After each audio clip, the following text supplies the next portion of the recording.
పడ్డది మొత్తం చూపిస్తా చూడండి. మొత్తం పురుగు పడ్డది తోడుతుంది అన్న చూడండి.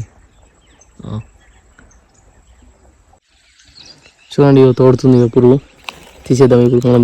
ఫస్ట్ యూజుడికి బగ్గ లోపట్ల కోలేదు, లోపట్ల కోయడానికి మొత్తం చంపెత్తున్నాయి చెట్టుని. వెళ్తలేదు చూడండి, మొత్తం పొక్క వేసేసింది. లోపట్ల పోయింది అంటే బగ్గ లోపట్ల కోలేదు, మొత్తం ఇదంతా మిత్త అయిపోయింది. నేను అది చూడండి ఫ్రెండ్స్, పురుగు మొత్తం పొక్క వేసేసింది. ఇళ్ళకి చచ్చిపోయేది. ఇప్పుడు మనం ఇళ్ళకి ఇట్లా చూడకపోతే చెట్టు చచ్చిపోయేది.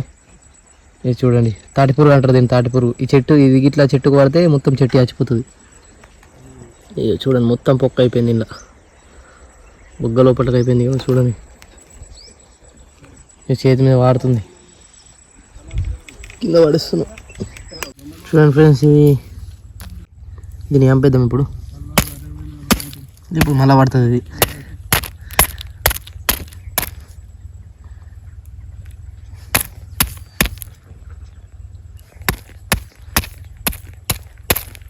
చెట్లను చంపేస్తుంది అన్నమాట ఇది పురుగు. మన బండి అనేది ఏదైనా పెట్టాలా, లేకపోతే మళ్ళీ వస్తాయి పురుగులు. గీసిన చెట్లు ఉబ్బుతుంది. గుబ్బ అక్కడ పెట్టేసిన, గుబ్బ అయితే కట్టుకున్నాం. బండ పెట్టేసిన బండ ఒత్తి పెట్టాలి. ఇట్లా ఒత్తి పెడితే పురుగులు అనేది పోవు. మళ్ళీ రేపు తీసేసుకొని మళ్ళీ వేరే బండ మార్చుకోవాలా. ఇప్పుడు మెత్త పడిపోతుంది అది. బండ పెట్టేసిన జాలి కట్టేస్తాయి. ఉడతలతో బాగుండి ఇప్పుడు పురుగు అయింది, పురుగు పడ్డది అన్నమాట మనకు.